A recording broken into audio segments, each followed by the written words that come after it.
విశాఖ ఉక్కు ఆంధ్రుల హక్కు నినాదంతో ఏర్పడిన విశాఖ స్టీల్ ప్లాంట్ ప్రైవేటీకరణ అంశం రాజకీయాల్లో హాట్ టాపిక్ గా మారింది.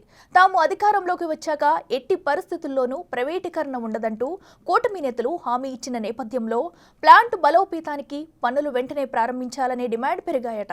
కేంద్రంతో స్పష్టమైన ప్రకటన చేయించాలంటూ ఉద్యోగులు, కార్మికులు గళమెత్తడంతో ఈ అంశం నేతలకు తలనొప్పిగా మారిందట. అసలు ప్రైవేటీకరణ నిలుపుదల కోసం చేస్తున్న చర్యలేంటి? ప్లాంట్ అభివృద్ధి కోసం కూటమి పార్టీలు చేస్తున్న కృషి ఏంటి? ఓ లుక్కేద్దాం.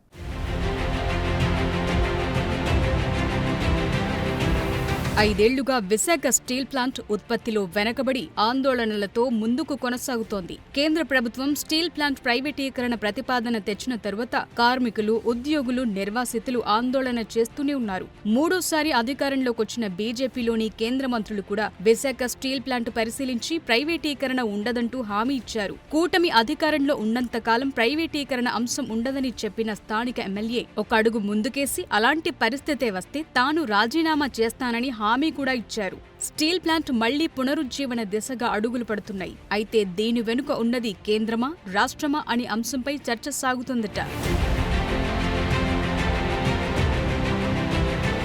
స్టీల్ ప్లాంట్ ప్రైవేటీకరణ అంశం పార్టీలతో పాటు నేతలు, ఉద్యోగులు, కార్మికులకు కంటి మీద కునుకు లేకుండా చేస్తోందనటంలో ఎలాంటి సందేహం లేదు. ఐదేళ్లుగా ఉద్యమాలతో ఉక్కు నగరం అట్టుడుకుతోంది. ఈ అంశం కొందరికి రాజకీయ అనుకూలంగా మారితే మరికొందరికి శాపంగా మారిందనే వాదనలున్నాయట. గత ప్రభుత్వ హయాంలో విశాఖ స్టీల్ ప్లాంట్ కోసం మాజీ మంత్రి గంటా శ్రీనివాసరావు తన ఎమ్మెల్యే పదవికి రాజీనామా చేశారు.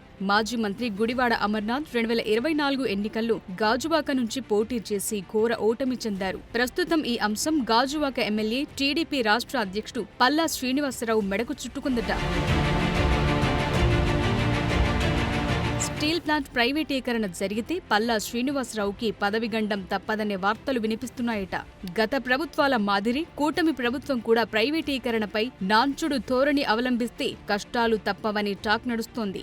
సరైన క్లారిటీ ఇవ్వకుంటే వచ్చే ఎన్నికల్లో అది పార్టీలపై ప్రభావం చూపే అవకాశముందని రాజకీయ వర్గాలు అభిప్రాయం వ్యక్తం చేస్తున్నాయి. అందుకే ఎప్పుడు ఏం జరుగుతుందో తెలియక నేతలు భయం గుప్పిట్లో ఉన్నారట.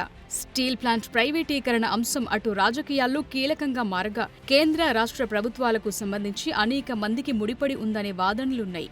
దీంతో ఈ అంశం ఎటు తిరిగి ఎలా వస్తుందోనని నేతలు భయాందోళన వ్యక్తం చేస్తున్నారట. కేంద్రంలో ఎన్డీఏ, రాష్ట్రంలో కూటమి ప్రభుత్వం అధికారంలోకొచ్చిన తరువాత స్టీల్ ప్లాంట్ ప్రైవేటీకరణ అంశంపై ఉత్కంఠ ఎక్కువైందనే చెప్పాలి. 2024 ఎన్నికలకు ముందు కూటమి పార్టీలు విశాఖ స్టీల్ ప్లాంట్ ప్రైవేటీకరణ జరగకుండా ఆపుతామని హామీ ఇచ్చారు. ఎన్నికల్లో కూటమి సర్కార్ అధికారంలోకి రావటంతో ప్రైవేటీకరణ అంశం మరోసారి తెరపైకొచ్చింది. ఇచ్చిన మాట ప్రకారం స్టీల్ ప్లాంట్ను ప్రైవేటీకరణ చెయ్యబోమని ప్రకటన చేయాలని ఉద్యమం చేస్తోన్న ఉద్యోగులు, కార్మికుల నుంచి బలమైన వాదనలు వినిపిస్తున్నాయట. దేనికి తోడు యాజమాన్యం కూడా ప్రైవేటీకరణపై మక్కువ చూపుతోందనే వార్తలు Anakapalli BJP MP CM Ramesh, Visakha TDP MP Bharat, Gajuwaka MLA, TDP రాష్ట్ర అధ్యక్షుడు పల్లా శ్రీనివాసరావుకు తలనొప్పిగా మారాయట. ప్రైవేటీకరణ చెయ్యబోమంటూ కేంద్రం పెద్దలతో ప్రకటన చేయించాలంటూ కార్మికులు, ఉద్యోగులు, నిర్వాసితులు సదరు నేతలపై ఒత్తిడి తేవటంతో ఏం చెయ్యాలో తెలియని స్థితి నెలకొందట.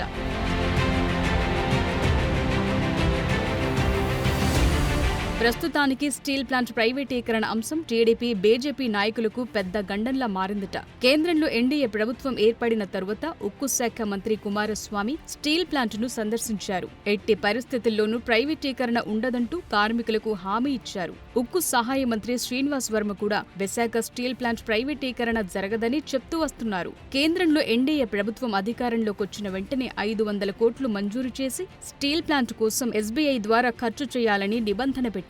దీంతో పాటు మరో 2500 కోట్లను ప్లాంట్ కోసం ఇస్తామని హామీ కూడా ఇచ్చిందట. హామీలైతే చకచకా వెలువడుతున్నాయి, కానీ ఆశించిన మేర రిజల్ట్ రావటం లేదనేది కార్మికుల వాదనగా తెలుస్తోంది.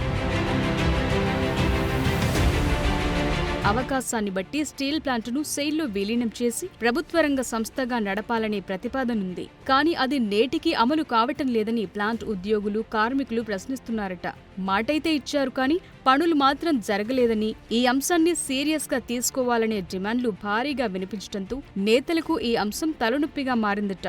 కార్మికుల ఆందోళనల మధ్య విశాఖ స్టీల్ ప్లాంట్లోని బ్లాస్ట్ ఫర్నిస్ 1ను అధికారులు పునఃప్రారంభించారు. 300 కోట్లతో ప్రారంభమైన బ్లాస్ట్ ఫర్నిస్ ను ముడి సరుకు అందుబాటులో లేక, నిర్వహణ సరిగ్గా లేక 6 నెలల క్రితం నిలిపివేశారట. మొత్తం 3 బ్లాస్ట్ ఫర్నిస్లుగా ఉండగా 2 సంవత్సరాల క్రితం ఫర్నిస్ 3ని మూసివేశారు. 6 నెలల క్రితం బ్లాస్ట్ ఫర్నిస్ 1 కూడా మూతపడటంతో ఆఖరి దాంట్లో మాత్రమే ఉత్పత్తి కొనసాగుతోంది. ఉత్పత్తి నిలిపివేసి స్టీల్ ప్లాంట్ మూసివేయటంతో కేంద్రంతో కలిసి ప్లాంట్ యాజమాన్యం కుట్రలు చేస్తోన్న నేపథ్యంలో బ్లాస్ట్ ఫర్నిస్ 1 ప్రారంభించడం ద్వారా ఉత్పత్తి పెరుగుతుందని కూటమి నాయకులు చెప్పుకొస్తున్నారు. కూటమి చిత్తశుద్ధితో ఉండటం వల్లే స్టీల్ ప్లాంట్ ప్రైవేటీకరణ జరగకుండా నిలుపుదల చేసేలా ప్రయత్నాలు చేస్తున్నామన్నది నేతల వాదనగా తెలుస్తుంది.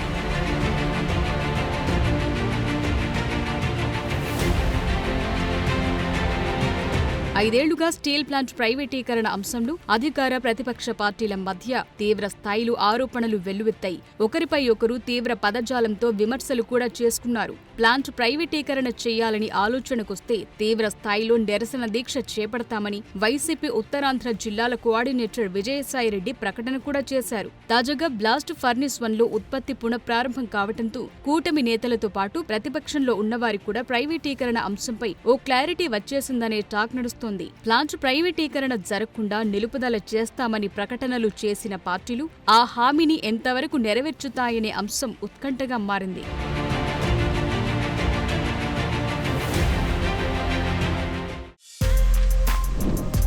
For more videos like this, subscribe Big TV channel.